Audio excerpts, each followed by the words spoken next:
Bonjour, c'est Ursule encore. On est le 24 septembre 2023.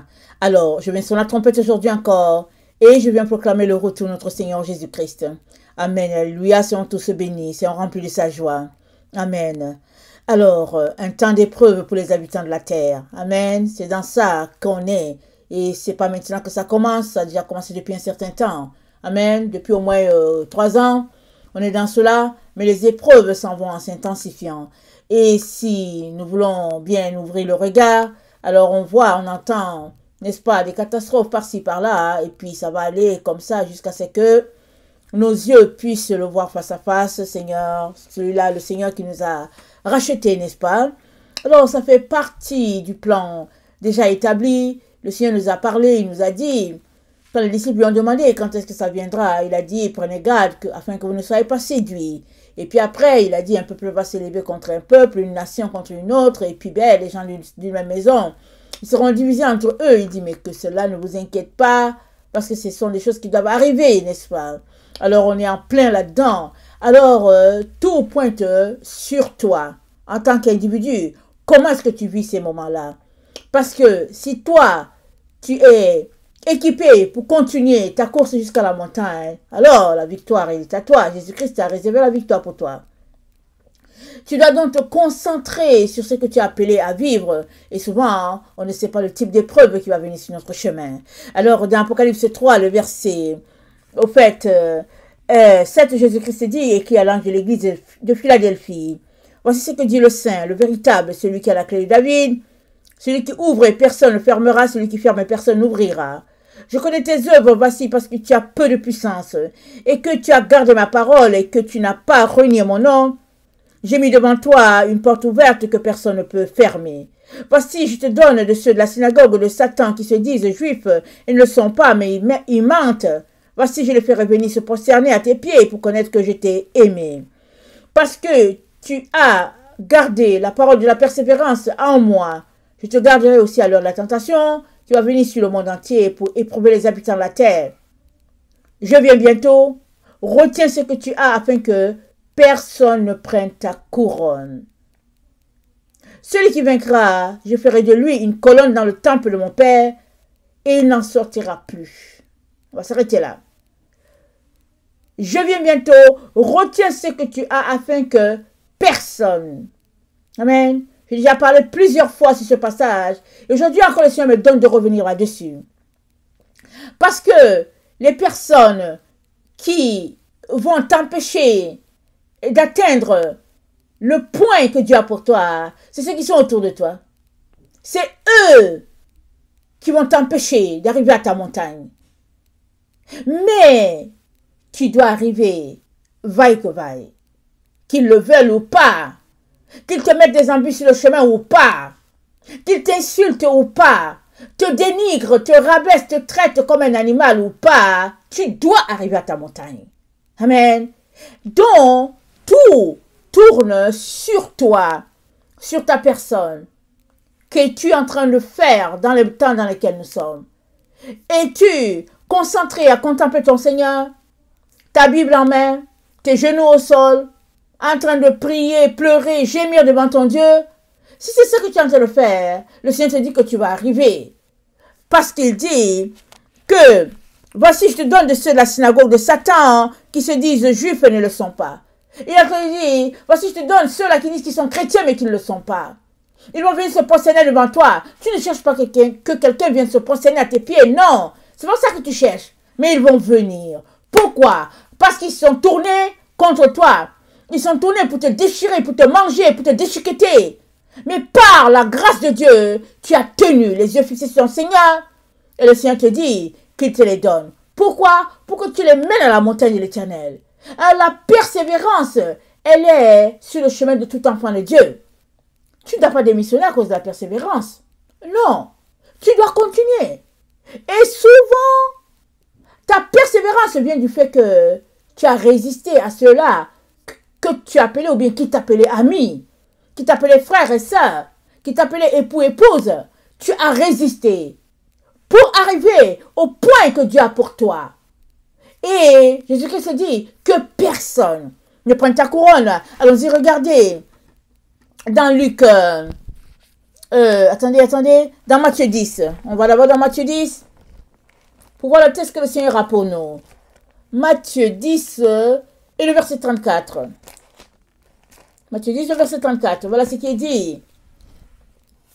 C'est dit, ne croyez pas que je sois venu apporter la paix sur la terre. Je ne suis pas venu apporter la paix, mais l'épée. Car je suis venu mettre la division entre l'homme et son père, entre la fille et sa mère, entre la belle-fille et sa belle-mère. Et l'homme aura pour ennemi les gens de sa maison. Celui qui aime son père ou sa mère plus que moi n'est pas digne de moi. Et celui qui aime son fils ou sa fille plus que moi n'est pas digne de moi.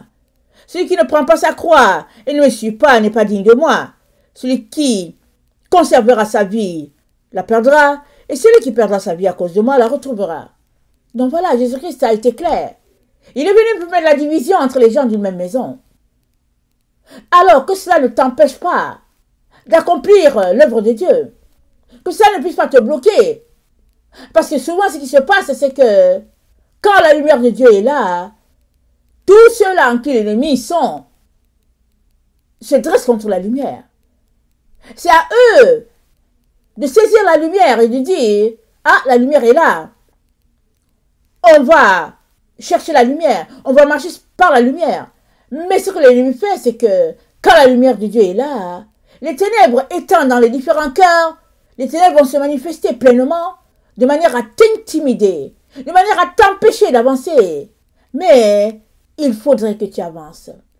Tu dois avancer parce que l'opposition, la résistance, amen, c'est de l'essence pour tout enfant de Dieu. Plus il y a la résistance sur ton chemin, mieux tu marches parce que Jésus-Christ est avec ceux-là qui sont solitaires. Plus tu es persécuté, insulté, méprisé, mieux ça va pour toi. Jésus-Christ est avec toi.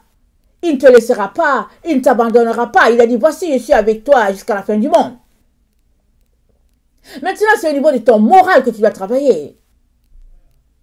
Parce que la Bible dit, dans le malheur, un ami est un frère. C'est-à-dire que c'est dans le malheur, c'est dans tes épreuves que tu vois qui est ton ami et qui n'est pas. C'est dans les difficultés que tu sais qui est avec toi, qui n'est pas avec toi.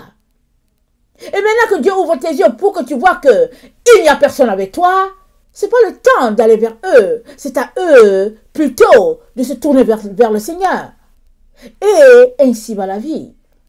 Rappelons-nous le roi David. Le roi David a été le roi oint par Dieu, tout Israël le savait, tout Juda le savait. Et tout le monde était content d'avoir un roi oint par Dieu.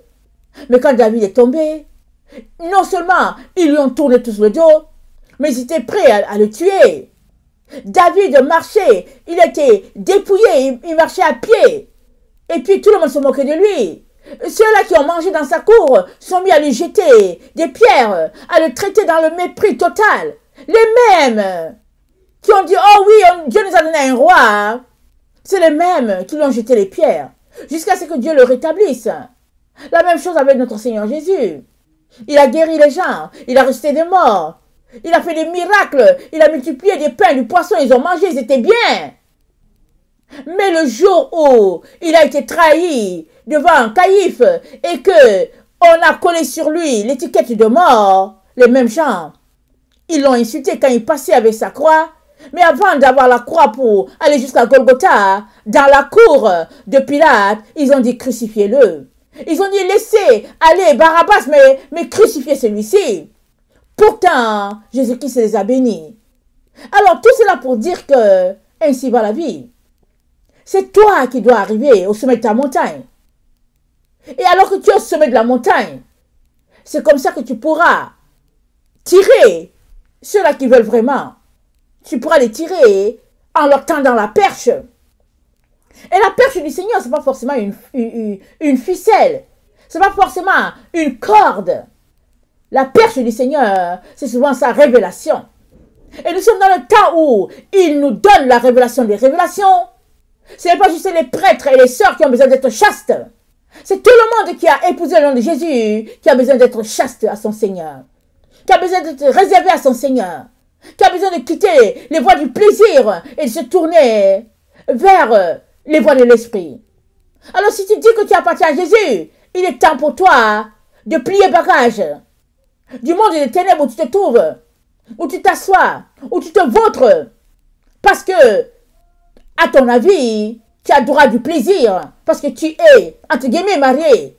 Mais non, tu as donné ta vie à Jésus, tu as décidé de le suivre, alors, chasteté, c'est le mot d'ordre. Et c'est comme ça que les enfants de Dieu pourront échapper à l'Antichrist et toute son organisation qui est en train de venir contre les enfants de Dieu. Alors, en demeurant chaste, en choisissant juste la lumière, ce faisceau de lumière dans lequel tu vas décider de vivre, c'est ce faisceau de lumière également qui sera une barrière haute contre l'ennemi. Amen. Parce que le nom de Jésus-Christ, c'est une tour. Le nom de Jésus-Christ, c'est quoi? C'est la lumière. C'est la présence de Dieu.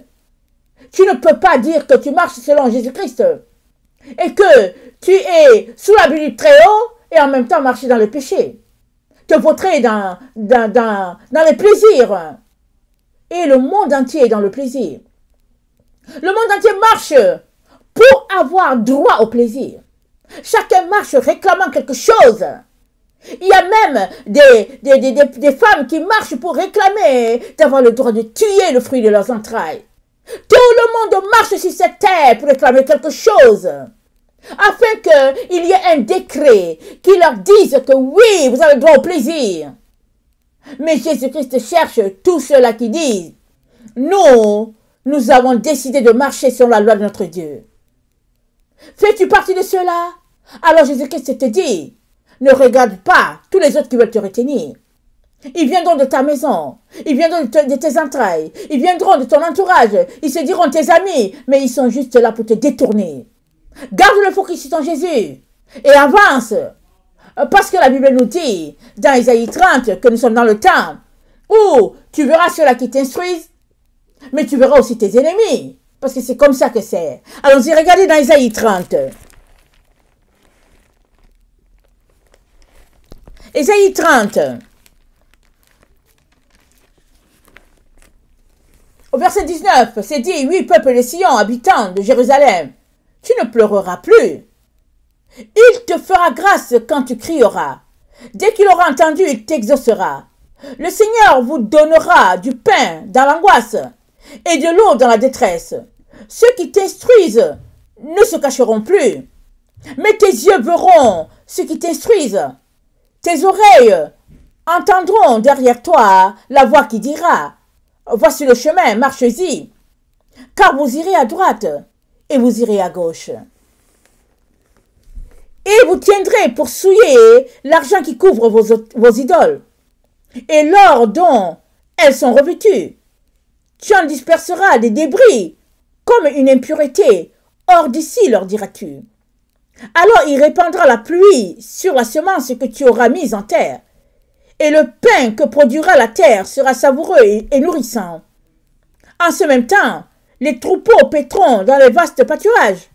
Les bœufs et les ânes qui labourent la terre mangeront un fourrage salé, qu'on aura vanné avec la pelle et le vent. Sur toute haute montagne et sur toute colline élevée, il y aura des ruisseaux, des courants d'eau au jour du grand carnage. À la chute des tours, la lumière de la lune sera comme la lumière du soleil, et la lumière du soleil sera 7 fois plus grande, comme la lumière de 7 jours. Lorsque l'Éternel bandera la blessure de son peuple, et qu'il guérira la plaie de ses coups. Qui est le peuple qui reçoit des coups en ce moment? C'est les enfants de Dieu. Mais nous sommes dans le temps où Dieu guérit. Nous sommes dans le temps où Dieu restaure. Et il te dit à toi, fais attention. Fais attention à ceux-là que tu appelles famille, amis, conjointe. Fais attention. Parce que si ta chute doit venir, c'est de ton entourage que ça va venir. Et il te dit, fais attention. Prie pour eux. Regarde-les. Pleure pour eux. Mais garde une distance bien établie entre toi et eux. Pourquoi? Parce qu'ils t'ont dressé les embûches. Pour t'empêcher d'arriver au sommet de la montagne, ils t'ont dressé les embûches. Maintenant que tu es au sommet, non, continue ton chemin. Prie. S'ils veulent arriver au sommet, ils arriveront par eux-mêmes. Mais garde la distance. Parce que qui s'est affiché comme ton ennemi, à moins qu'il ne se répande, dans les pleurs, les larmes, qu'il roule par terre dans la cendre, il est toujours ton ennemi. Parce qu'il mange l'hypocrisie comme fruit. Il attend juste le moment favorable, il va te faire tomber. Garde la distance. Et Jésus-Christ te dit, que personne ne prenne ta couronne, dit-il. Parce que c'est ceux qui sont autour de toi qui vont s'organiser pour te voler, pour te dépouiller de ce que Dieu a prévu pour toi. Et dans Apocalypse 6, le verset 4, c'est dit, il sortit un autre cheval, roux, celui qui le montait reçut le pouvoir d'enlever la paix de la terre, afin que les hommes s'égorgeassent les uns les autres, et une grande épée fut donnée. Amen. Donc on est dans le temps où c'est pas le temps de la paix. Et c'est pas possible qu'il y ait la paix sur la terre entre les gens qui marchent par l'esprit et les gens qui marchent par la chair. C'est deux mondes. C'est deux destinées. C'est deux voies. C'est deux esprits. Alors, dans le but de déstabiliser le plus grand nombre, l'ennemi envoie la terreur sur la terre. Mais toi, tu dois garder ton focus sur ton Seigneur. Ce n'est pas le temps de chercher des amis, des membres de la famille. Ce n'est pas le temps. C'est le temps de te concentrer plus que jamais. Jusqu'à ce que tu arrives au sommet de la montagne. Et maintenant que tu vas t'assurer que tu es au sommet de la montagne, et que tu verras bien que Jésus-Christ est là, et que ta transformation est là, alors là, sur le sommet, tu te mettras encore à genoux pour prier, pour que chacun puisse monter au sommet de la montagne. Il n'y a pas quelqu'un qui porte l'autre sur sa tête. C'est chacun qui marche pour arriver au sommet. Et donc, très important que tu sois aux aguets. Parce que ceux-là qui disent qu'ils sont tes amis, ceux-là qui disent qu'ils sont les membres de ta famille, c'est eux que Jésus-Christ dit, personne. C'est eux. Et c'est d'eux que tu dois te méfier. 1 Pierre 5, le verset 8.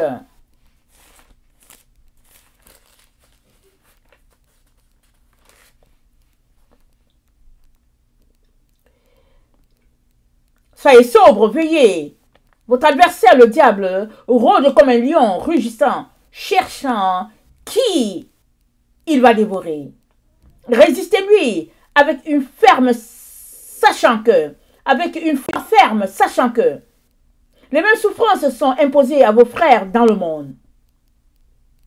Et dans Luc 21, le verset 34, notre Seigneur nous dit, prenez garde à vous-même, de crainte que vos cœurs ne s'appesantissent par les excès du manger et du boire, par les soucis de la vie, et que ce jour ne vienne à vous à l'improviste.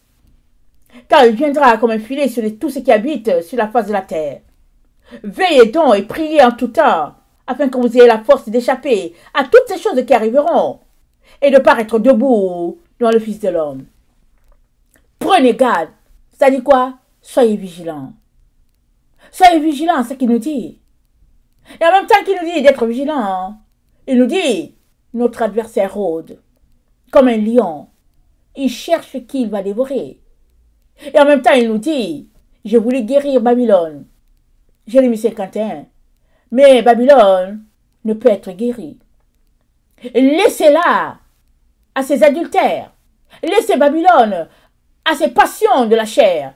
Babylone ne peut être guérie. Tournez-vous vers Sion, parce que à Sion se trouve la délivrance de tous ceux-là qui ont choisi l'Éternel des armées. Dieu est pour toi. Et parce qu'il est pour toi, tu as besoin de sortir du camp. Le camp qui regroupe tout le monde, tu as besoin de sortir du camp, d'aller à sa rencontre dans le désert. Jésus-Christ est mort à l'extérieur de la ville, dans le désert. Et c'est loin, dans ce désert, que nous devons le rencontrer. Il est donc très important de ne pas se laisser distraire. Il y a des gens qui vont chercher par-ci, par-là à te contacter. Ils vont venir à toi comme s'ils t'aiment. Mais c'est les plans de l'ennemi pour t'arracher. Jésus-Christ a dit quoi? Ta couronne. Et il te met en garde contre ce type de personnes-là, parce que au verset 12 d'Apocalypse 3, il dit, celui qui vaincra, je ferai de lui une colonne dans le temple de mon Père, il n'en sortira plus. Mais surtout, il dit, je viens bientôt, retiens ce que tu as, afin que personne ne prenne ta couronne. Il y a une couronne à la fin. Il y a un habit blanc à la fin. Il y a un nom nouveau à la fin. Tout est à la fin. À la fin de quoi? À la fin du combat. À la fin de ce combat où il y a une séparation entre le mal et le bien, entre les ténèbres et la lumière. C'est là que se trouve la fin du combat. Mais la fin du combat, c'est Dieu qui le déclare pour chaque personne. C'est Dieu qui dit, la fin de ton combat est arrivée. Aujourd'hui. Et il dit à l'autre, la fin de son combat est arrivée. Avant-hier. Chacun a son jour chez Dieu. Il n'y a pas un jour commun pour tout le monde. Connais-tu le jour où il va déclarer la fin de ton combat? Non, tu ne le connais pas. Ce n'est donc pas le temps de perdre ton temps, de perdre ton énergie avec tous ceux-là qui te combattent. Concentre-toi. Prie pour eux. Pleure pour eux. Gémis pour eux devant Dieu. Mais avec eux-mêmes, garde les distances. Parce que s'ils étaient tes amis, ils ne t'auraient pas tourné le dos. Ils t'ont justement tourné le dos. Parce qu'ils ne partagent pas les mêmes valeurs que toi. Ils ne partagent pas le même esprit que toi. Alors, penses-tu que quand tu vas les reprendre à tes côtés, ils vont changer? Mais non. Votre adversaire, le diable, rôde comme un lion rugissant, cherchant qu'il va dévorer. L'adversaire, il n'arrête pas. Il n'arrête pas jusqu'à ce qu'il ait soumis sa victime. Et toi, tu ne dois pas arrêter de courir. Tu cours seulement. Tu cours pour garder une bonne distance avec ces gens-là. Et Dieu qui t'a tiré de cet endroit, de cette fosse, te gardera et t'aidera à arriver au sommet de la montagne. Je vais terminer en lisant Proverbe 17, le verset 18.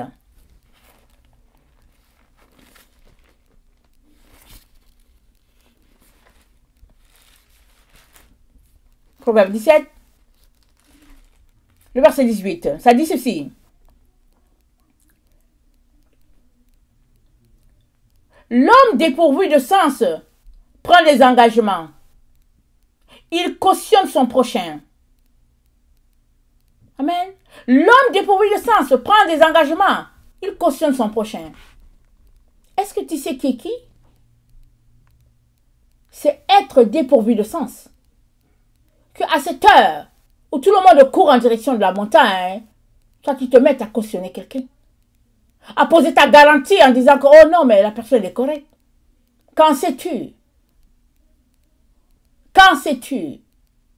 Il n'y a que Dieu qui bâtit une maison. Si Dieu a bâti une maison, ceux-là qui travaillent, ils travaillent en vain. Et quand c'est Dieu qui bâtit une maison, c'est le même qui ouvre tes yeux pour savoir qui est qui. Il est temps que tu prennes tes distances avec tous ceux-là qui courent pour accumuler leur or, pour accumuler l'argent. Dans les temps dans lesquels nous sommes, les enfants de Dieu, ils courent pour faire le plein d'énergie de la lumière de Dieu afin d'arriver au sommet de la montagne. Voilà la différence entre les deux groupes. Alors que les uns courent pour accumuler leur argent, leur or, pour voyager, pour éclater dans les plaisirs, toi, cours en direction de la montagne. Et que fais-tu? Tu te dépouilles. Alors que les autres se remplissent, toi tu te dépouilles. C'est comme ça que tu prouves à Dieu que tu lui appartiens. Que le Seigneur bénisse sa parole. Maranatha, Jésus revient. Amen et Alléluia. Seront tous bénis. Gardons le focus. Amen. Et je ne terminerai pas sans rappeler que c'est le Yom Kippour, le jour du grand pardon. Alors, ça commence aujourd'hui. Et puis, j'encourage tout un chacun. Il y en a ceux qui sont en Afrique, en Europe, qui ont déjà commencé. J'encourage ceux qui sont en Amérique du Nord de prendre ce temps-là. Un jeûne à sec, s'il vous plaît, ça ne va pas vous faire du tort. Le jeûne d'aujourd'hui, en tout cas, j'ai encouragé de mettre un peu de liquide, mais le jeûne d'aujourd'hui à demain, c'est un jeûne à sec, c'est pas moi qui l'ai dit, c'est dans Lévitique. Un jour où on humilie son âme devant Dieu, on pleure, on réclame vraiment que le Seigneur puisse effacer, amen, et nous donner de repartir encore à zéro. Et j'encourage tout un chacun à saisir cette bénédiction-là, à aller devant le trône de grâce afin d'obtenir miséricorde. Que le Seigneur bénisse sa parole. Maranatha, Jésus revient. Amen et Alléluia, seront tous bénis. Amen.